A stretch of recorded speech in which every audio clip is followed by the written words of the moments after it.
According to the Chinese calendar, 1994 is the year of the dog. But in the sport of NHRA drag racing, it will forever be known as the year of the snake.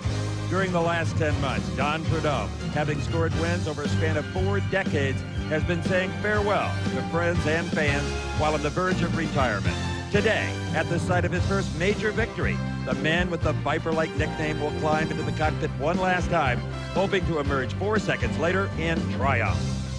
Also in hot pursuit of glory are a pair of teammates on the Wayne County Pro Stock team, Scott Jeffreyon and Darrell Alderman, who have dueled their identical Dodges from coast to coast. With the Winston Championship going down to the proverbial wire, each contender has his vision filled by his mechanized mirror image, and everyone is watching.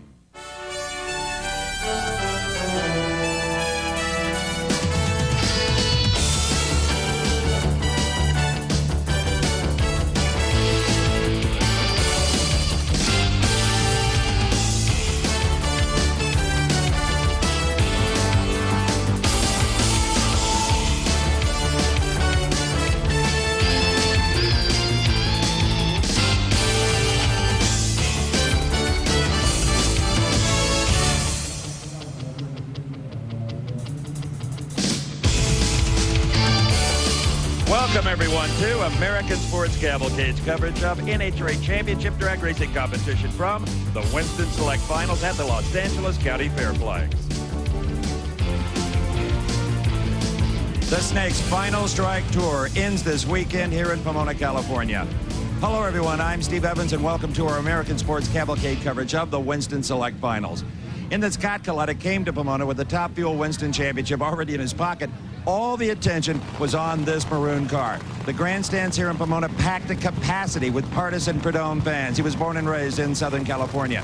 But Don's hopes of going out a winner went up in tire smoke earlier today in round number 1 against Bob Vandergrift Jr. It's a heck of a way to have to end it, but it's been a thrill. It's been a joy. You know, win, lose, draw. It's the way it goes, man. You know, it's hate to smoke the tires on my final pass down the quarter mile, but sport's been great to me, and I just want to thank all the fans once again. It's been a fantastic time. We thank you. And a guy with the dubious distinction of being the snake killer here today in his final strike, Bob Vandergrift Jr. At least they still want your autograph. Well, that's nice. I mean, it's been a long season, and I guess to go out like that, it's all worth it. You grew up in Southern California, big snake fan like all of us. Yeah, I mean, he's a legend. I mean, it's quite an honor to beat him. I mean, without him, I wouldn't be here, you know. I mean, he's paved the way for all of us to have the opportunity to do this, and it's quite an honor. Good luck in round 2. Thank you very much. But let me tell you, the belle of the ball in Top Fuel this weekend is a belle, Shelly Anderson. As you may remember, Shelly Anderson in her Slick 50 car won the opening race of the season right here on this Pomona pavement. But what a performance yesterday in the Budweiser Top Fuel Classic. First round, 471.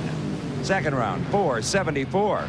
Third round, 471 again, $50,000 from Budweiser, and potentially $50,000 from Slick 50 for a new national record if it stands through the weekend. We're glad to be there. We were glad to win the $50,000 from Budweiser, and hopefully we'll leave today with the $50,000 from Slick 50 for the World Record Club. Go get them. Thank you very much. Thank you. All right, with the funny car story, here's Dave McClellan. Steve, the golden arches on the Oldsmobile driven by Cruz Pedregon indicate one red-hot race team, particularly the last part of the season. For 4 consecutive races coming into Pomona, Cruz had been in the final round and had won 3 of them, but it didn't do him a lot of good in the Winston points chase. John Force was the runaway winner. But Force has been having his share of problems, too, primarily with breakage. John and Paula Martin squared off in the first round here today. John had a big lead at half track when something went wrong and a big explosion ensued. He coasted across the finish line, the winner, but was not a happy camper. Little smoke, but 302 bottles of coal fire went off there and saved my old heap. So we got to go. We got to fix it. We're going to come back. And Snake knows how to do it. That's how we're going to do it. Meantime, Cruz Pedregon was able to capitalize on his late-season consistency. In round number 1, he defeated Whit Bazemore, improving from his qualifying time of a 5:16 to an incredible 5:08. That win advanced Cruz into round number 2, where his opponent would be number 3 qualifier Al Hoffman, who also improved in the first round, this time to a 5:12. Now for the story in Pro Stock, here's Bob Fry. Dave, when the 1994 Winston drag racing season got underway here at Pomona for the Chief Auto Parts Winter Nationals, everybody hoped that the pro categories would give us some great excitement and close races. Well, the Dodge camp is taking care of that. It's a great battle between Scott Jeffreyon and Darrell Alderman. The cars came into this round qualified number 2 and number 4, which means that they can't meet until the final round. That's not good for Scott Jeffreyon. He's got to go 2 rounds further than Darrell if he wants to win the championship. In the first round, Darrell got off to a magnificent start as he pounded Ricky Smith in the Slick 50 Pontiac with a 7:08, serving notice that he was not about to give up this championship easily. Scott Jeffreyon on the other side of the ladder had Billy Ewing, recorded a very strong 7.10 to take out the former Warren Johnson Oldsmobile and advance into round number 2.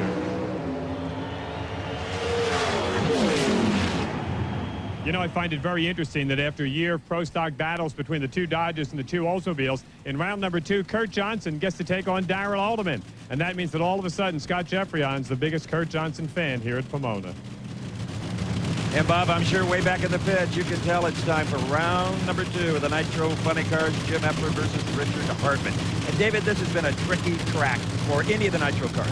It has indeed, but that 5:08 recorded by Cruz Pedregon in round number 1 certainly proved that tricky it may be, but if you do have the presence of mind and the combination to get everything to work right all at the same time, you can put together a good run. Jim Epler is hoping that's going to be the case as he comes up against Richard Hartman. Richard Hartman has been a delightful surprise here in Pomona this weekend. Johnny West owns and wrenches on the car. They've had some of the best performances of the year. Everybody wants to end the season with a bang. Not literally, just figuratively. And I'll tell you, the Rug Doctor car, Jim Epler, everybody knows the first to run 300 miles an hour. He's getting a little tired of John Forrest putting up 300s almost every time he goes down the racetrack, and Epler himself has only done it once. From Vancouver, Washington, Epler qualified number 4 and defeated Dean Scusa in round 1. Richard Hartman at the wheel of Johnny West Motorola Dodge was the number 12 qualifier with a 5:28, but he was one of those racers, like Cruz Pedregon, that he improved on his elapsed time in round number 1. He used a 5:23 to lay away the Winter Nationals champ, Casey Spurlock. The weather rather cool this morning. The crews don't seem at all concerned about building too much heat in the motors, which produces more horsepower than maybe this pavement can handle. The drivers have a very hard time seeing the starting line for obvious reasons. The fuel injector right in front of them, and the crews try to get them within a foot or so, and then they can kind of bump them in themselves. While we have not seen a lot of difference between the lanes, the choice here went to Hartman by virtue of his quicker elapsed time in his round 1 victory. Starter Buster Couch waiting to throw the switch. Falling behind is Epler. Look at this run for Richard Hartman. Oh my, a 5.19 at 292 miles an hour. That might be the best speed ever for that car. Maybe it's best elapsed time. Epler could not keep it running on 8 cylinders. He slowed to a 5:59. Here comes Helen Hoffman, Al Hoffman's wife, with a gift for starter Buster Couch and a big kiss as well. Down at the far end of the track, let's go to Steve. Have you ever been to the semifinals with this car, Richard? Yeah, we kind of lucked our way into the semifinals at Brainerd this year. The other guys were smoking tires and stuff, but I think we're doing a little more on performance this race. How about a 19? Wow. This car ran its best ever mile an hour last round. Texas, it was hauling. This race, it's hauling again. We had some problems. People have been helping us. Thank Chuck Worsham. He gave us a little hint that round. Appreciate it. Making progress. 5:19 and 2:92. More funny cars coming up next from Pomona. Welcome back to Pomona, California. No, that's not fog. That's tire smoke from funny car burnouts. We're still in round number 2. It'll be Al Hoffman up against Cruz Pedregon in the McDonald's car. And Dave McClellan, these two have been battling each other all year. Not for the championship. John Force has got that. For the number 2 spot, it still pays a lot of bonus cash. And that late season charge that Cruz Pedregon put on has vaulted him ahead of Al Hoffman, who qualified number 3 at this race with a 5:13. Improved to a 5:12 in round 1. Pedregon, meantime, qualified 6th at a 5:16. And don't forget, that 5:08 that he ran in the first round was the quickest ET of the round, particularly when John Force had the problems. A check under the body for the crew of the Western Auto Slick 50 Dodge. Crewman bringing Pedregon into the staging beam.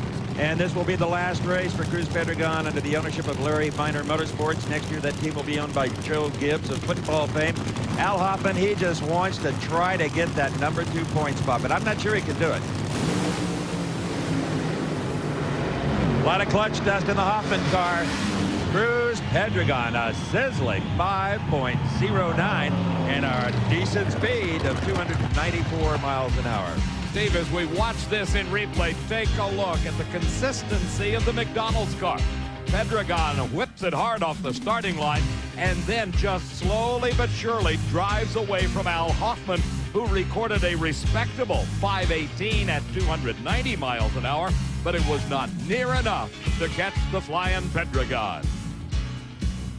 Drag racers use the C word a lot because it's so important, consistency, and you've got it. 09 again. That's great. Hoffman, I tell you what, he's tough. That Western Auto car, he was right there. I heard him, I felt him, but hey, we got the win. This is nice. This is the hometown folks here at Pomona. We love it. We're on to the next round. Thank you. Pedregon thinking about round wins, and so are the next pair of drivers. This is the Dodge Avenger-bodied car, the Kendall GT1 entry of Chuck Etchels. His opponent is Tom Hoover, wheeling the Pioneer Art of Entertainment Dodge Daytona, and Hoover is locked in a tight battle with Kenji Okazaki for the number 10 spot in the Winston chase. Tom Hoover is the opposite of Cruz Pedregon. No consistency. Qualified at a 5.19. Won in the first round with a very weak and lucky 5.50. Chuck Etchels, number 2 at a 5.12. John Madden, his crew chief, has got this baby flying. The 5.18 by Etchels in the first round gives him the choice of lanes, and like Richard Hartman before and Cruz Pedregon, they have selected the lane furthest from the camera. The pressure is definitely on Hoover at this point. He needs those 200 points that come with each round win if he hopes to finish in the top 10. Chuck Etchels, one of the teams that has the luxury of testing for 1995. That's really what they're using this race for. They'd like to win it, but if they don't, they can learn something, all the better. Look at this. They've learned a lot. Chuck Etchels, woohoo, 5.11, improves on his qualifying number. And a speed of only 280 tells us there's a lot left in that machine. Hoover, a nice 5.19. It just wasn't enough. Hoover may have fallen a few hundredths of a second short in the elapsed time department, but he had the big numbers on the top end, running over 292 miles an hour. But races are won based upon elapsed time and not speed, and Etchels definitely prevailed. This race was decided by just about a car length at the finish line. Etchels, the winner. Well, the numbers are getting tight. 09 for Cruz. You just ran a nice 11. Yeah, it's a real good run in the heat of the day. But we knew Hoover was going to be tough. He told us beforehand he needed to win that round to be in the top 10, and kind of feel bad. Like Hoover a lot, but Okazaki's having a party back there. Out on the racetrack, our final pair here in round number 2, and the question mark about this race is, has John Force been able to repair the number 1 qualified car for the challenge of the Smokin' Joe's Racing Ford Mustang, Gordy Bonnin up? We already showed you the highlight of the round number 1 explosion. It was a boomer that put John on his knees and took him a while to recover. In fact, he even went into the ambulance. But Bernie Federley and Austin Coyle, they've got all the bullets, all the parts they could possibly need. So unless it's a gremlin that is in some other part of the system of the car, I got a feeling that John Force will be just fine, thank you. He qualified number 1 at a 4.97. Meantime, Gordy Bonnin qualified 9th at a 5.22. Slowed to a 5.25 when he beat Gary Bolger in the first round. But that is more than enough to give him the lane choice over Force. The crew, Austin Coyle, their leader, checking over the car of Force. Brand new engine in that race car. And as the other racers say, Steve, every trick known to man. Absolutely. And Gordy Bonnin is one of those racers that is always around to pick up the pieces. He won 2 national events this year and really took advantage of other people's problems. He's not the best car to have in the other lane if you're on any kind of a downslide. A big question mark here about Force. Only in the latter part of the season have we seen the Castrol GTX Chevy Lumina having any kind of problems. Bonnin goes up in smoke. Look at the raw fuel pouring out of the exhaust pipes. That means it's not firing those cylinders, and John Force with a mediocre at best 536 at 256 goes into the semifinals. His opponent will be Richard Hartman, and how often do you say this? Hartman has the lane choice. The other side of the ladder, Cruz Pedregon and Chuck Etchels, and right now Mr. Consistency Pedregon gets to pick his lane. Now down to Steve. You just got a big break. Now you can tune this thing up. Hey, well, we're just all screwed up from that last round trying to get her together. What's really amazing is that when she don't have no power, she drives right at the wall. I lifted about 1,000 foot because like she's going in, it's going to crash, and I lifted, and I didn't see him. I hit it again because, oh boy. Don't yell, John. I won't yell. Baby, what's wrong with you? I'm sure they'll figure it out. This huge crowd just waiting to see what's coming up next, and it may be a new Pro Stock champion to be crowned.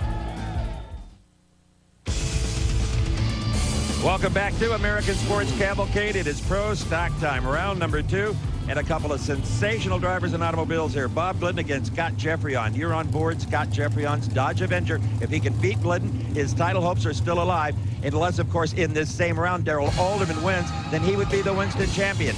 Scott Jeffreyon from Aliso Viejo, California, about 45 minutes from the racetrack. Bob Glidden from Whiteland, Indiana. And Dave, there's something special here for him. For the first time in 22 years, Bob Glidden may not win a single race in a season.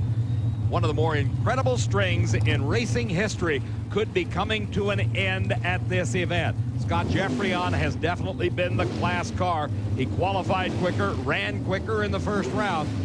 The Dodge and the Ford, a little bit of a staging battle possibly. They're in the pre-stage beam. They are about 6 to 8 inches away from the actual starting line. Jeffreyon's in. Glidden flickered the lights. You're riding with Scott Jeffreyon in the Dodge. The old Fox had a slight advantage on the starting line, but it's not enough. Glidden's streak of 22 years goes down. Scott Jeffreyon is still alive. 7:06 at 196 miles an hour. That is 0.03 of a second quicker than Scott Jeffreyon's qualifying time. Impressive performances indeed. Steve? With that 7:06, you are hanging on by a thread. I ran a 7:06? Got it. Man, these guys from Wayne County, how about them, huh? I might even have lane choice over WJ if he wins this round. No one in a hurry to stage up there. Well, they don't come any craftier than Bob Glidden. You know he's going to pull out all the stops, and believe me, he's taught me plenty of lessons out here, and some of them have been the best ones I've ever learned. Well, you're looking at the new generation of the Ford Quality Care team. This is young Rusty Glidden, Bob's son. He qualified well at a 7:10, matched that in round number 1 as he defeated Mark Osborne. His opponent, engine builder Steve Schmidt out of Indianapolis, number 3 qualifier with a 7:08 and a 7:11 when he whipped Jerry Ekman in the first round. Well, it seems like Steve Schmidt and his company build half the Pro Stock engines. In the Rusty Glidden car is a motor built by his brother Billy out of just scrap and spare parts from around the shop. They've experimented. It's no longer a Hemi head Ford. It's strictly a wedge. Let's see what happens. Rusty's been having a ball driving this car, shouting and screaming as only he can. Oh, and Schmidt just drills Glidden off the mark. Incredible reaction time. Can Rusty catch him? Oh, my. That was 0.02 of a second between them. 7:15 beats a 7:10. 3 runs in a row. Rusty Glidden runs 7:10, but the string runs out. When he is laid off the starting line, you could see the Dyna Gear Oldsmobile Cutlass of Steve Schmidt get the advantage by nearly 0.05 of a second. That amount of time, some 0.05 of a second, was the advantage performance-wise that Glidden enjoyed with the Ford. But as they neared the finish line, our CompuLink timing system separated the two, and 0.02 of a second margin of victory for Schmidt. Steve the Snake Schmidt. What a hole shot that was. Well, my guys were a little concerned. He had a 413 light last round, and I told him don't worry about it. He's just a kid. The old man can handle him. Were you gambling? No, not at all.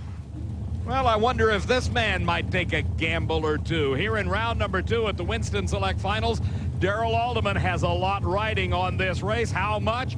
Possibly his 3rd Winston championship. The pressure's been put on by his teammate. Scott Jeffreyon is keeping on the heat. Qualified number 2 was Alderman at a 7:04. He had 7:08 in the first round. And Kurt Johnson qualified number 7 with a nice 7:11, ran 7:12 in round number 1. I don't think Alderman in any way is going to gamble. As good as Kurt Johnson is, Alderman figures that Wayne County Avenger can outrun him. He's not going to gamble. If he wins right here, he is the new Winston champion. If he loses, Scott Jeffreyon has to win the entire event. Scott down at the far end with me, looking up track. intently watching to see what his teammate's going to do. One of the great camera shots in all of motorsports on board in the Mopar Dodge Avenger with Darrell Alderman. Through the 5-speed, and Kurt Johnson slows with mechanical problems. Darrell Alderman has clinched his 3rd Winston championship. 7:08 at 194 miles an hour. And as we ride again, look at the intensity on Alderman's face. Kurt Johnson disappears from sight. Alderman's just got to get it through the finish line, and he did. The win to Alderman, and a 3rd Winston title resides on his mantle. Maybe now you can get a good night's sleep and quit worrying about this thing. Yeah, I know it's been a tough weekend. Of course, I don't know if it's mathematically over with yet or not, but... They're saying it is. Well, I'll take it. While Alderman begins his celebration, Austin Coyle and crew are thrashing on John Force's Chevy Lumina, trying to find the problem. And they do it.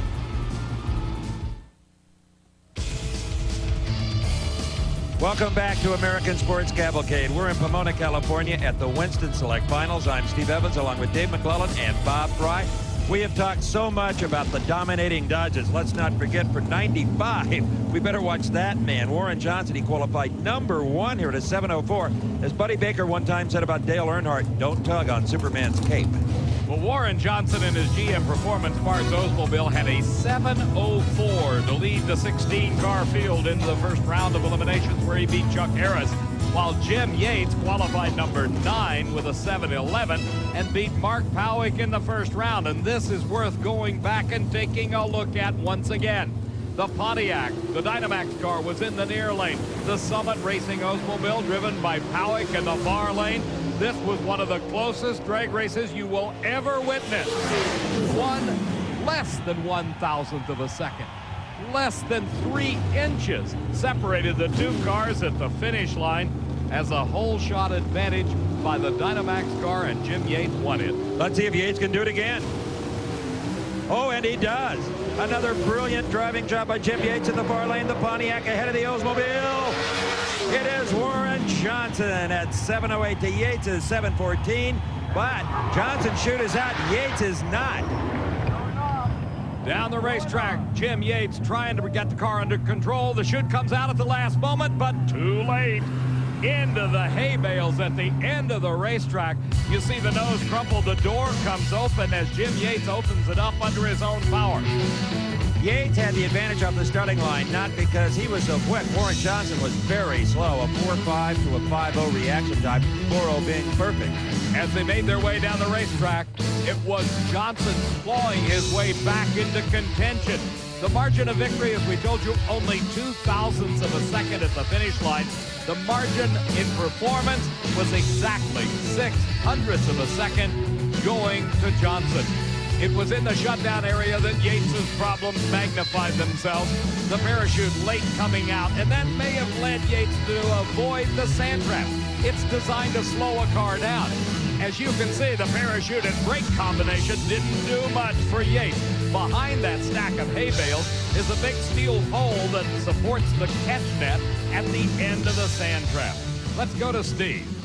I believe we have had us a shunt, as they say in road racing down here. Oh, it wasn't a good show, was it? We just, well, I guess we were going through the finish line, and I didn't get the parachute out till late, and it took a while to hit.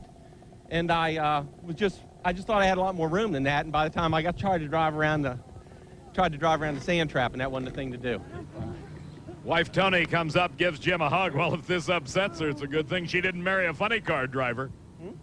As Jim and Tony Yates commiserate with their problems, he's okay. The car is repairable, and our final 4 has been set.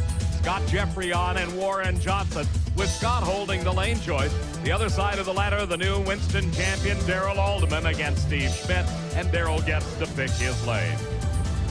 We have semifinalists in 2 of our 3 pro categories. Here's the last, and this is round number 2 of Top Fuel Eliminator. The American International Airways car, driven by Connie Coletta. His competition is Blaine Johnson in the Travers Tool Company car. No one has had more fun this year than Connie Coletta. He watched his son Scott win a Winston championship, and he won a few races on his own, including the U.S. Nationals. It is a minor miracle that Blaine Johnson is even on the starting line to race Connie Coletta, because in round number 1, it was Johnson up against Stevie Foster. Foster in the near lane, but watch the car in the far lane. Foster red lights anyway by a mile. Blaine Johnson, 4-time alcohol champion, has his first really serious top fuel engine explosion, and some shrapnel takes that tire off it. Now he knows what it's like to drive a tricycle. Bringing the car to a safe stop. He was able to keep it upright, the damage minimal to the chassis, and they were able to thrash between rounds, not only putting in a new motor, but replacing all of the wiring and tubing necessary to run a modern-day nitro-burning engine. Johnson had run well, though. He had qualified number 2 at a great 475, had that 538, as you saw with the engine explosion in the first round. Connie Coletta, look at that smile. He qualified number 7 at 480, ran a 503, got a little lucky over Michael Brotherton in round 1. But right now, we're going to find out exactly what Blaine Johnson and his crew are made out of. By the way, that's the only Coletta you're going to see in this show, because the newly crowned champ Scott smoked the tires in round number 1. The first big pit crash for Alan Johnson, crew chief for his brother Blaine. How well have they done it? Staging at a dead idle, as all of the nitro cars do. They just stand on the gas. There's no clutch to let out. It's all centrifugal. Looking good. Great side-by-side race decided by just a couple of feet as Connie Coletta prevails. A 484 at 293 miles an hour. Looks like a bit of oil smoke coming out of the engine. Blaine Johnson had a 487 at 297. So Alan Johnson and crew deserve a tremendous amount of credit, getting this car not only competitive, but on the verge of winning the race. As you can see in the replay, it was Connie. Their cylinder drop failed to fire, and Blaine almost caught him at the finish line. Steve? Connie's down here just laughing. Somebody's got to hold up the Coletta name. We're working at it. That was a good drag race. Yes, it was. It was real close. I looked over, and he was right there, and I maybe about a wheel in front of him. See you in the semis. Thank you. Back at the starting line, that's Shelly Anderson. She's the new national record holder. Her dad, Brad, using some racer tape, trying to take the glare of the sun out of Shelly's eyes.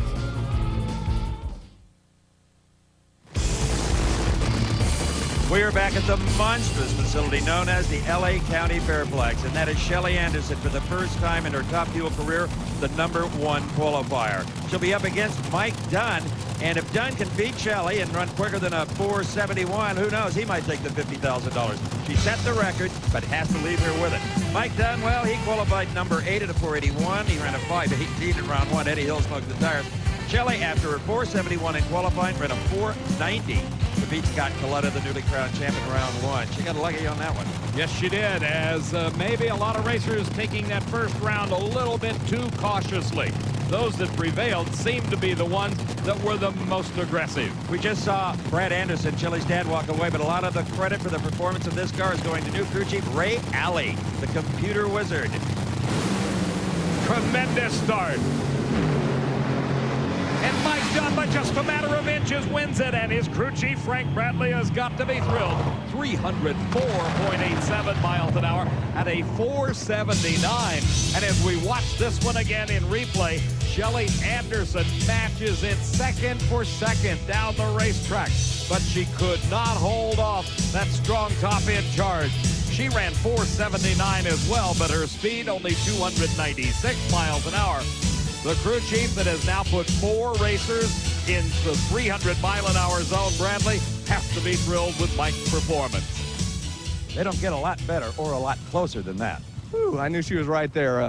That car's been running good all weekend long, and we knew we were going to have to step up for it. We had a little bit of problem first round, but luckily this La Victoria team, we were able to come back and get the win. Xpera Cars, the guy that has the distinction of defeating Don Prudhomme on the Snake's last pass as a driver down the quarter mile. Bob Vanderdrift Jr. sits at the wheel of the Fruit of the Loom car. He qualified 13th with a fine 486.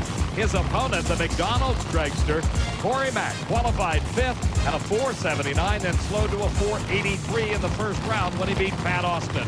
And you know, Mac, it wasn't so much that Bob Vandergrift Jr. beat Don Prudhomme in round number 1. As the Snake told us earlier in the show, he really beat himself when he smoked the tires. But let me tell you what, the moment after that, as they brought Don Prudhomme up the Pomona quarter mile, was just astounding.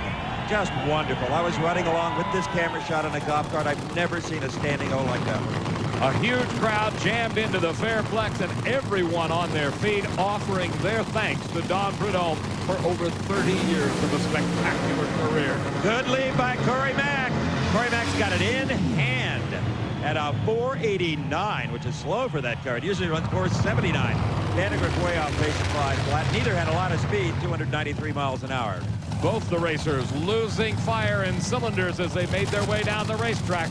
Tommy Johnson Jr., the Mopar Express Lube car, is up against Kenny Bernstein. Bernstein at the wheel of the Budweiser King, coming on strong in the last half of the season. To the far end, and Steve. In this field today, a 489 is not going to make Corey Mack smile. No, you're right, it's not. She was laying down. I figured for sure any minute Bobby was going to come by here. And, you know, I'll tell you, this kid, Bobby, come here a second. This kid's done an unbelievable job for a rookie, did a fine job, and he knows how to handle a race car real well. But I'll tell you, the McDonald's team can't be more happy for us, and I just want to go to the final again. They need more speed. 293 says maybe the supercharger. Well, the driver knew that the performance not quite what he had hoped for. Wendy Johnson, that is Tommy's sister, backing him up after his long burnout. This is a family operation with support from Mopar. Tommy Johnson Sr. is dead, looking on. TJ qualified 6th at a 480, had a 483 in the first round. And Kenny Bernstein likes to call himself the king of speed. Well, he has the credentials after qualifying at 307 miles an hour, the fastest speed ever here at Pomona Raceway. And just because Bernstein ran 307, don't count out Tommy Johnson Jr. Look at him as he brings his visor down and the intensity in his eyes as the sun shining almost directly into his helmet makes it tough to see the tree. They both smoked the tires. And look at TJ fight that car being buffeted around. You think it's easy to drive one of these cars? Ha ha, try it sometime. Bernstein, doesn't matter what the tougher speed is. Both of them didn't run very quick, but what an interesting race to watch. And what a shock to watch them both smoke the tires after we watched 2 cars go down right before them, and both of them ran 479. Now here we see up in smoke Bernstein, same hidden in that smoke cloud is Tommy Johnson Jr., who is way out of shape. That's what you saw a moment ago as our onboard camera saw him fighting the wheel. Bernstein recovers, gets the traction back, and takes the win at a sub-par 573. I don't know if it's the car or the driver, but nobody beats Kenny Bernstein in a battle of tire smokers. Great. Thank you, Steve. I don't know either. It just kept me straight that time, so when you pedaled it and got back in it easy, it kept going straight. Sometimes it's got you crooked, and there's nothing you can do about it. That's a lucky one. You saw what happens when you get crooked. Tommy Johnson Jr. had to fight his way out of it. Bernstein stayed straight. He was able to take the win and move to the semifinals, where he'll come up against Connie Coletta, who holds the lane choice. It is Corey Mack and Mike Dunn going to battle it out in just a few moments. Mike Dunn, surprisingly, holds the choice of lanes in that match.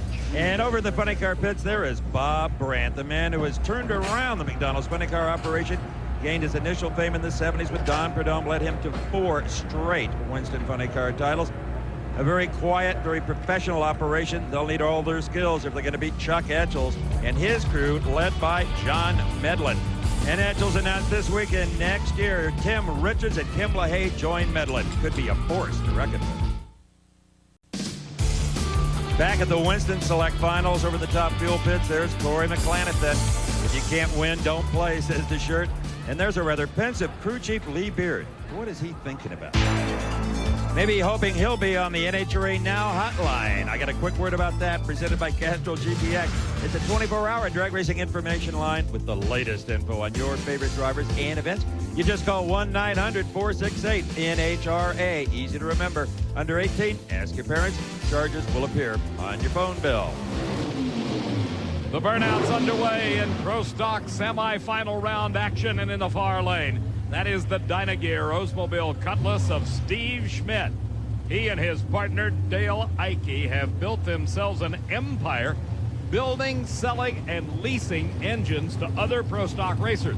Here in the latter part of the season, it has been that practically half the field has been made up of Schmidt and Ike engines. One that I can guarantee you is not a Schmidt and Ike motor is the 500 cubic inch B1 bomber that is under the hood of Darrell Alderman's Winston Champion Avenger. I tell you, I think that Mr. Schmidt could be in trouble here because Darrell Alderman has no more title pressure on him. He can relax, he can drive like the professional that he is. Schmidt, let's remember, in the earlier round, won on a huge hole shot. Alderman knows that. Even the muscles are more relaxed in his face from the last time we looked at this cockpit camera. The rules call for an engine to displace no more than 500 cubic inches. They can use two giant 4-barrel carburetors, the Holly Dominators, the carburetor of choice. They run on racing gasoline. They are highly sophisticated race cars with definitely modern-day suspension techniques, both front and rear, and the bodies must maintain a configuration resembling the stock car. Schmidt took a long time to stage, but that didn't rattle Alderman. He's away first. He's got the advantage, and he is going to go to the final round with a 7:08 to a 7:14. Both drivers 194 miles an hour. Oh, Darrell, you are smooth. The next burnout's underway. The teammate of Alderman, Scott Jeffreyon, is now up against the #1 qualifier. That's Warren Johnson and his GM Performance Parts Oldsmobile. But down at the far end of the racetrack, let's join Steve. Well, Darrell, unlike some Winston champs, you have a chance of really finishing the year off with a flourish. Yeah, but it looks like I really got my work cut out for me. Scott and Warren both are running real strong, so we'll just have to see what happens. So are you with a 7:08. Come on, Darrell, get excited. This is a drag race. You talk about the pressure being taken off. It shows right there in the interview with Darrell Alderman. Thought it was Forrest Gump for a minute when the interview was over. You're inside the other Dodge. This is the Team Mopar car driven by Scott Jeffreyon that battled Alderman almost to a standstill. It was just one round to go that the Winston Championship was decided. His opponent is Warren Johnson, and if Johnson is aiming for a tune-up for 95, he has definitely found the secret to great success. They're sitting there. They're pre-staged. Could this be another Houston meltdown? Jeffreyon moves in. Warren better get in. Finally he does. Good race. Both drivers very alert up the starting line. And both drivers run 7:08, but you can tell by the celebrating crew, the Dodge of Jeffreyon will meet his teammate in the final at 195 miles an hour. They both ran 195. Another one of those races decided literally by thousandths of a second. This one, 2,000. And that was the advantage that Scott Jeffreyon got at the starting line because the elapsed times were identical at 7:08. The speed's identical at 195 miles an hour. Inches separated the two at the finish line as Jeffreyon got there just ahead of Johnson. You got lane choice. You both ran 7:08. You're a little quicker on the thousands. I got lane choice? Man, I don't know. These guys in Wayne County, they're spoiling me and Darrell this year to finish 1 and 2 in the points and to do it here in Pomona in front of my family and a lot of hometown Mopar fans around here, as well as a lot of beach bums from Huntington Beach that come up here to watch this race. So try to leave on him, will you? Well, it's obvious that I got to do that. You know how on top of his game he is. And, of course, we saw a bit earlier, the pressure being off of Alderman may affect his reaction time a bit in the final. We'll have to wait just a bit to find the answer to that question. Well, there's one young lady that still doesn't have the answer to her question. Will she leave here with a national record of $50,000? She may have gone out round 1, but Cal State Fullerton graduate Shelley Anderson still being mobbed by her fans. Great gal. The intense concentration showing on the face of Dale Armstrong, the crew chief for the Budweiser King, Kenny Bernstein, as we are ready for the semifinal round of Top Fuel Eliminator at the Winston Select Finals here at the Fairplex in Pomona. One thing Armstrong's got to worry about. Has he been able to solve the problem of losing traction off the starting line? Bernstein won a squeaker in 1 round to go. That's right, he smoked the tires, giving lane choice to Connie Coletta. Bernstein has one thing in his corner, and that's top speed of the event, 307 miles an hour. That tells him they're making a lot of horsepower. For Connie Coletta, this will be his last race with crew chief Tim Richards. He's going to the Etchell's funny car. Dale Armstrong ain't going anywhere on that Bernstein camp. He's at Bernstein. Will. Look at the glare on the racetrack. That view from the onboard camera right beside Kenny Bernstein's head gives you an idea of what it is like to sit in the cockpit of one of these cars and look out at a racetrack as the sun is setting in the west. It really magnifies the glare coming up off the asphalt racing surface. And there is Kim LaHaye backing up Connie Coletta. She, too, will go to that Etchell's funny car. Dave Settles will take over the reins of this top fuel car next year. Settles, of course, has been the crew chief all season long for Tommy Johnson Jr. There again, just a sample of the glare facing Kenny Bernstein. For Armstrong, this is going to be a big question mark, as they were way too aggressive just one round to go with the loss of traction. They cannot afford to do it 2 rounds in a row. And there, in fact, is the camera bolted to the roll cage on the Budweiser King that took that shot a moment ago, showing you all the glare on the track. Well, the Budweiser King is in the same lane that gave him problems. There's Tim Richards, lame duck crew chief for Connie Coletta. Would like to win one more. It took him to the U.S. Nationals title. What a thrill that was for all of the chronologically challenged. Ooh, look at this. Bernstein right with him. Bernstein. Wow. Ladies and gentlemen, you just took a ride at 311 miles an hour, the biggest top speed in the history of the sport. And a great 477 elapsed time at 311.85 miles an hour. Easily outdistanced Connie Coletta and the crowd, showing their appreciation for some tremendous performance by the king of speed, Kenny Bernstein.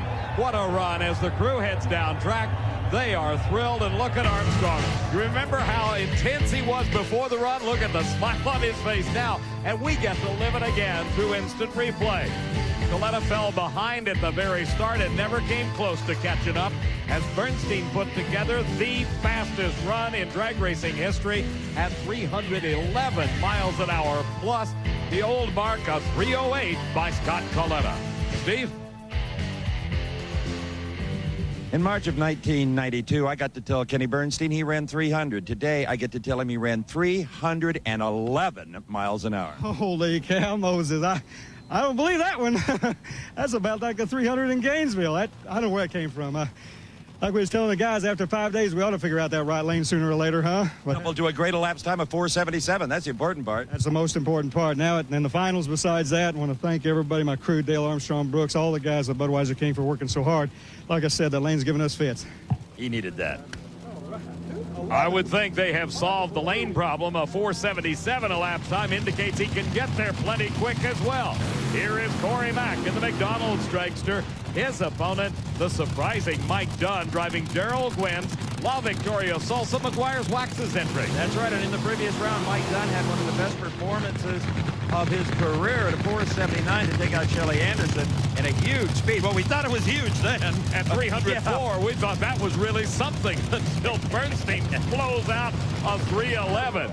They are still hooping it up down here at the far end. Dale Armstrong trying to remind the crew, hey, we got one more round to go. Let's not get too carried away and not a lot of time to prepare for it. Now, you may think Corey Mack has lane choice because he's on the far side. Au contraire. Mike Dunn has the lane choice, and watching Bernstein, he took the near lane, and who could blame him? Lee Beard has got his work cut out for him on the Corey Mack group. He's going to beat this car today. They are on their game. Frank Bradley has won national events at this racetrack as a driver, and he knows every pore in the concrete. That's Bradley. That little confident nod. Mike Dunn, one of the most talented drivers ever in this sport. He is a second generation. That's Lee Beard. He's directing his driver, Corey Mack, up into the staging beam. Here are two of the younger drivers in the sport, both right around the age of 30, both becoming stars of the future, if not a star of considerable magnitude today. About 11,000 horsepower collectively. Neither driver in a big hurry. Like I said, it's a cool day. Ooh, Corey Mack was wired to the tree. Look at that McDonald's car. Look at Dunn, come on. But it was not enough. The reaction time advantage gained at the starting line by Corey McLenithan stood him in good stead at the finish. The margin of victory was 11 thousandths of a second, and as we watch again, you see Corey Mack get a head start of about 0.02 of a second. It's all legal. It's all in how quick you react to that flash of yellow as the tree turns green. He got out in front of Dunn, and even though Mike Dunn ran 484 at 300, he couldn't catch the flying Corey Mack, who's headed to the finals. There's an attaboy for the driver. A 486 beat a 484. Oh, God. Thank you, Lord.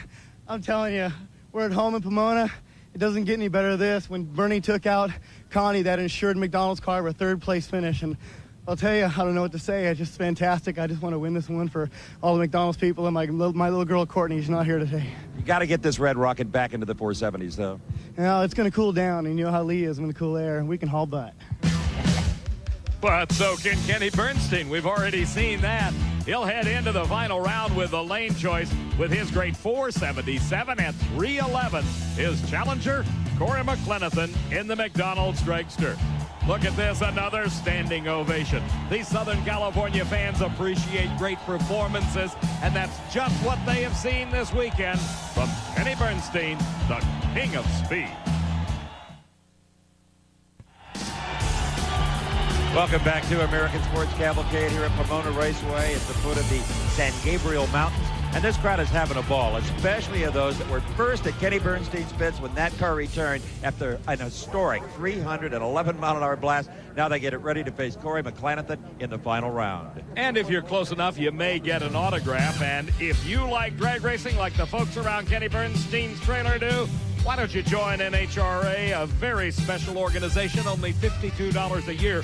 Will get you 48 issues of National Dragster, a patch, a pin, a rule book, and a whole lot more. And if you join by calling the number that is on your screen, you can get yourself a free copy of the Diamond P Home Video Drag Racing 93. Make that call today. What do you say, Matt, Bob Fry? Let's go funny car racing right after you call that number. Of course, now wait till the show's over to call the number. Anyway, it's final four time, and can John Force pull this one out of the fire? He has been less than impressive in the first two rounds. I would say this is recovery time for Force, and he has to do it here because Richard Hartman, the driver of the Motorola Dodge, owned and tuned by Johnny West, is definitely the favorite based upon performances today. And, you know, they had him on the canvas. They almost pinned him, as they have several times this year. Paula Martin let him off the bat in round one, even though he had that bad explosion. Then Cody Bonnet smoked the tires. Force stumbled his way down the racetrack. But I got a feeling the way Richard Hartman is running right now after that 519, Force will have to whip this kid. But you can't give John Force 3 tries at it, not having come back somewhat from a lackluster performance thus far. Here is Hartman and the Motorola Dodge out of Phoenix, Arizona. Hartman and his entire family as the beach ball routine gets underway and these massive grandstands here. The folks just having a great time enjoying not only their day in the sun at the Fairplex in Pomona, but also some outstanding performances. You know, the Hartman family, well known in Southern California drag racing circles, moved back to the eastern seaboard. The dad, Virgil, and Rhonda Hartman, the top fuel driver, who is Richard's sister. The entire family moved back there, and Richard taking over the driving chores for Johnny West at the start of this year. So Richard Hartman hopes to be the homecoming king here in Pomona. He went to school just a couple of miles from the racetrack. John Force, he was pretty mellow between rounds. He has so much faith in his crew. He should. He pays one of them more than Johnny West's entire budget for the year on the Motorola car. The burnouts are over. It's now up to the crews to make a final check of the engines. Like their Pro Stock counterparts, these nitro burners in Top Fuel and Funny Car are also restricted to 500 cubic inches maximum single engine in Funny Car and on Top Fuel. Now, you say, well, who would ever stuff two motors in them? We've seen them in days gone by. Austin Coyle, the crew chief, with his patented hand signals that nobody has been able to steal the signal. I don't know that it means anything, Steve. Now, Buster Couch grinning up there. He watches all of that stuff. He knows it doesn't mean anything. Kind of like a third base coach. All right, there's Hartman. I think this kid's going to be tough. If Force makes a slight little mistake, Hartman will rip his throat out. Oh, John, oh my Lord. Talk about coming off the canvas. 303 miles an hour for John Force at a 507. Poor Richard never had a shot. As we look again, you'll watch this car make a move in the middle of the racetrack, and this was not because of dropped cylinders or engine problems. This was the power of the Castrol Chevy Lumina coming on at half track. 303 miles an hour, the fastest speed ever recorded by a funny car. Right there, that little sachet indicated a lot of power for Force. Steve? John, this is astronaut stuff, buddy. 303 miles an hour. That's right. About time my boys got her right and stepped her up. Felt kind of good. We've just been snake bit out there and don't know what's going wrong, but I told her on a burnout. She was a race car again. She sounded good. She ain't sounded good all day. They're earning her money. Indeed. Collar Rancher, the boys are happy now.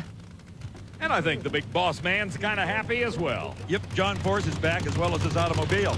Here the body latches down on the Kendall car of Chuck Etchell. That sponsor on board for a couple of more years. And I'll tell you, he's spending the money well as we talk about adding multiple layers of crew chiefs as John Force has done. That's the only way you're going to catch Force and beat him.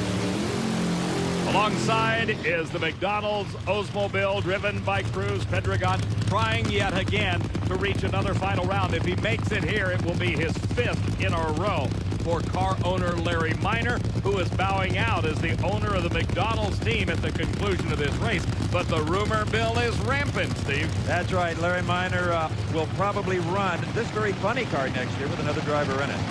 Chuck Etchels brings the Dodge Avenger to the starting line in the underdog role, not only as a result of the times of the previous round, but practically all day long. Pedregon has been quicker and much more consistent. Had a 5:09 in round number 2 compared to Etchels' 5:11. That's close, but as we've already seen, it's about a half a car length or more at the finish line. And if you tell your crew chief, hey, don't worry, I'll leave on Pedregon, I'll embarrass him on the starting line, you're dreaming. There's a reason this young man is a hired gun, a paid race car driver. He can drive, I believe, anything from midgets to sprinters to maybe a Winston Cup car. He just has it in his blood.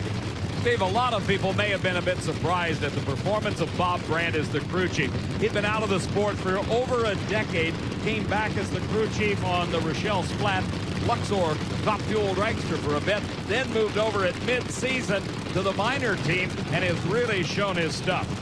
All right, this could be a good one. Winner goes to the final. Losers leave the state. Oh, a fantastic lead by Pedregon. The best reaction time of the day in a funny car, and he didn't even need it. Etchels with huge problems. Pedregon, a fairly conservative 5:15 at a good speed, 295 miles an hour, but a 4.3 light. He may need an even quicker light because the resurging John Force has definitely found his stride. 303 miles an hour, the fastest speed ever by a funny car, carries him into the final round as definitely the favorite over the cruiser. Cruz, you sat in this Oldsmobile and you watched John Force put that 303 mile an hour time on the scoreboard. Nobody has to tell you what you're up against. Yeah, Force is awful tough as usual, and but we've been in the final round here now. This is our 4th or 5th, I believe, straight, and 5 straight, and we've got a good shot at it. We've got good people here at the McDonald's camp. It's our last race with Miner. About 700 cars started the Winston Select Finals 4 days ago. Now we're down to 6, the professional finals. And first up into the water box is Pro Stock. Now you're not seeing double. It's Alderman and Jeffreyon. Alderman already crowned the Winston champ. Believe it or not, Jeffreyon at this point has won 2 more races this season than Alderman. But some early round losses and some races really crunched his hopes of a title. The lane choice here goes to Jeffreyon. By how much? 2 thousandths of a second. You can kind of tell which car you're riding along with by the camera angles. That shot was in Darrell Alderman's car. The one looking out through the windshield is in Scott Jeffreyon's Mopar Dodge Avenger. Identical cars out of the same team from Fairfield, Illinois, Wayne County Speed Shop, and they have been the talk of Pro Stock racing from mid-season on. Our congratulations to Mike Sullivan and Dave Hutchins, the dual crew chiefs on these cars, for a fabulous year. You hear the drivers compliment them all the time. We'd like to do the same thing because they've made Pro Stock drag racing very, very exciting the last couple of years. The only Dodge cars in the entire category, and they're winners. Doesn't someone else think maybe they could do it? And for those folks who remember the days of dominance of Dodge and Plymouth in Pro Stock racing, those were the Hemi days. These are wedge motors, 500 cubic inch wedge engines under the Avenger hood. Both ran 7:08 in the semis. Let's sit back and enjoy this one. Here with Alderman, you can see Jeffrey on right alongside. Who's it going to be? By inches, it is Darrell Alderman. What a classic, 7:09 to a 7:10. Gorgeous reaction times. Bob Fry? Hey, Dave, I don't know about you guys who are the drivers, but for us, that one was a lot of fun. We've had a wonderful year. These two guys have turned out to be the two best drivers in Pro Stock. I predicted that the first year, and they've made it come true. Just a magnificent run right there. He actually slowed to an 09. Yeah, we probably didn't have enough clutch in it for this real good air right now, and the track's cooled well. David Hutchins, the co-crew chief out of Wayne County Speed Shop. He was a great driver in competition and sportsman categories in years gone by. Now one of the talented wrenches on these two cars, along with his partner Mike Sullivan. Classic drag race. A very slight advantage at the starting line went to Darrell Alderman, and he also had a very slight advantage in performance by less than 1/100th of a second. That makes for great side-by-side racing that you saw earlier in the live shot as we tracked them down the racetrack side by side. A congratulatory hug from Scott Jeffrey on to the new Winston champ, his teammate Darrell Alderman. Steve?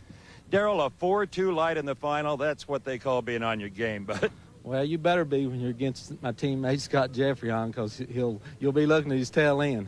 You know, without going into the details, all the turmoil in your life, this has to be as special as the first two. I tell you, that McDonald's award, those people that voted for me, they'll never realize how much that means to me. And then winning the championship and winning the race here, it's just a dream come true. And of course, Darrell is talking about the McDonald's All-Star Award. Let's say goodbye to Scott Jeffrey on. Scott, great job. Thank you very much, Steve. Feels good to have two Mopars in the final here at the last race of the season. Get some rest this winter. Absolutely. We're all going to do that. Again, Darrell, great job. Thanks a lot. Okay, Dave McClellan. Steve, those two guys ended up at the top of the list on the Winston point standings. Third was Warren Johnson, who had been the reigning champ. Jim Yates finished fourth, and Kurt Johnson, number 2 a year ago, fell to number 5. Here is Larry Miner, the car owner for Corey McLenithan. And Corey Mack said it earlier, the whole team wants to win this race in Larry Miner's backyard. The last time they will be employed by him. As Max said earlier, he'll go on and race with another driver, maybe another car. But this is the last time they'll all appear as a unit. And Cruz and Corey really want to do the job for him. Kenny Bernstein, he still has this crowd on their feet after the 311-mile-an-hour run in the Final Four. Now, you would think with that kind of performance, they would want that same lane back. You heard Kenny say we finally mastered it. Not a chance. They have always thought the far lane was better, and finally they can get it by running quicker in the previous round than Corey Mack. The conditions have changed considerably from not only the Final Four, but earlier in the day. It doesn't take a brain surgeon to tell it's dark here in Southern California right now. Of course, daylight saving time ended last night. That made sunset an hour earlier, and it works to the advantage of the racers because they like the cool air and they like the cool racetrack. Let's throw a little more spice into this deal. Somewhere, Shelly Anderson is sweating over that $50,000. Because if Bernstein should run quicker than her 471 by just a tick, he has a required 1% backup already on the books. He can pick Shelly's purse for 50 G's. And of course, every racer wants to extend their thanks to the folks at Slick 50 for posting the money as part of that world record club for Top Fuel, Funny Car Pro Stock, and Pro Stock Motorcycle at the events they are contested at. The Top Fuel final of 1994. Either driver anxious. Doesn't matter who pre-stages first. Sometimes they have a real preference as to who stages last. Dale Armstrong sprints away. Looks like Bernstein will pre-stage first. Corey Mack, and they're all in. This is it. Bernstein is riding a rocket. 314 miles per hour. But Shelly Anderson is safe. She has the 50 grand. Bernstein at 472. Bob Price with the winning crew chief. Bob? Telling you, you had that look like you knew something the rest of them don't. Apparently you did. Just missed the record. Look at that awesome speed. You know, we knew it'd run fast if it just got to the finish line. And it would have been nice to snap the record and get that 371 record away from Shelly, but she deserved it. I mean, we're really happy, obviously, Bob. And obviously, Dale is already in the party mode. He's thinking threes everywhere. giving a 371 instead of the record 471 to Shelley Anderson. Let's watch again. See the flames? This is the best indication of how good these two cars are running. Neither one of them drop a cylinder. All 8 firing all the way down the racetrack, and that's what propelled Bernstein to the fastest speed ever, some 6 miles an hour faster than the previous part. Kenny Bernstein trying to get his hat off. He has no idea of what he has just accomplished. The hands are trembling just a little bit. Anybody's would. Kenny Bernstein, you love history, right? How about 314 miles an hour? Oh, man. I can't say enough for Dale Armstrong and the crew, Brooks, the whole guys with the Budweiser King team. I just get to ride in this beautiful machine today, believe me. Now, as a businessman, you're not going to like this part. You just missed 50 grand, but you still ran a 472. Oh, we almost got the 50, didn't we? Sorry, Shelley, but she can sleep good tonight. She got the 50 grand. I can't say enough for Budweiser, Quaker State, Mac Tool, and our new Hooters restaurant sponsor. Without these guys, it doesn't have it. My crew's the best. Appreciate everything, all the fans, believe me. Unbelievable. Dave?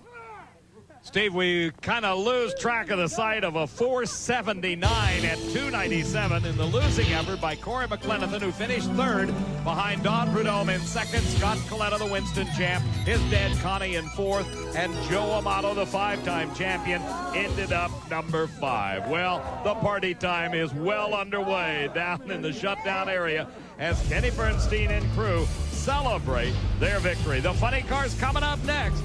Don't you go away. We're going to take a quick break and be right back as Bruce Pedregon and John Force do it one more time. Many have called John Force drag racing's ultimate showman, but he has a tough act to follow.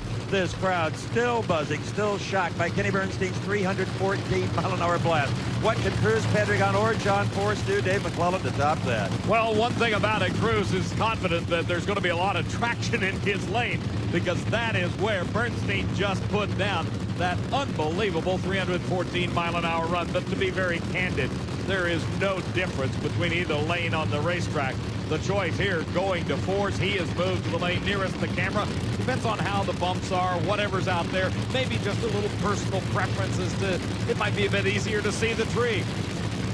Cruz Pedregon's last ride for Larry Minor Racing. He wants to go out a champion. Force in, Cruz in. Good start. Pedregon has problems. He shuts off. Look at Force run. There it is, the fastest ever, 3:03.95, the new national record for John Force. Let's go to Bob Fry. Austin, that's about as excited as I've seen you get all year. Well, I'll tell you, this has been a really exciting race for us here. Just to know that NHRA and the Safety Safari and Steve Gibbs and all them guys can turn this parking lot into one of the best racetracks in the country just really excites me. Our crew, our team, our sponsors, everybody, it's just been a great day. What a way to end the season. What a show. Steve? Absolutely, John Force. Max said it best. What a way to end the season. You come here to Pomona, you got all the air in the world, you got the best racetrack. Bernstein laid it down. I saw what he could do, and my old heap she trucked. I want to, Steve, thanks, Castro, Jolly Rancher, all the plugs, Wax Shop, Dorman, all the people, but mainly I want to say to my crew, I love them to death, and that's just a sign because the nightmare ain't over. Their nightmare's just... He's going to talk all night, Dave. He talked and ran his way into another Winston championship, followed by Pedregon, Hoffman, Etchels, and Casey Hollywood Spurlock rounds out the top 5. Promotional consideration has been provided for and a fee paid by this special offer from Diamond P Sports. Elapsed time wins drag races, but it was raw speed that thrilled the crowd here at Pomona today. For Bob Fry and Dave McClellan, I'm Steve Evans. So long. The American Sports Cavalcade has been a presentation of Diamond P Sports in association with the Nashville Network.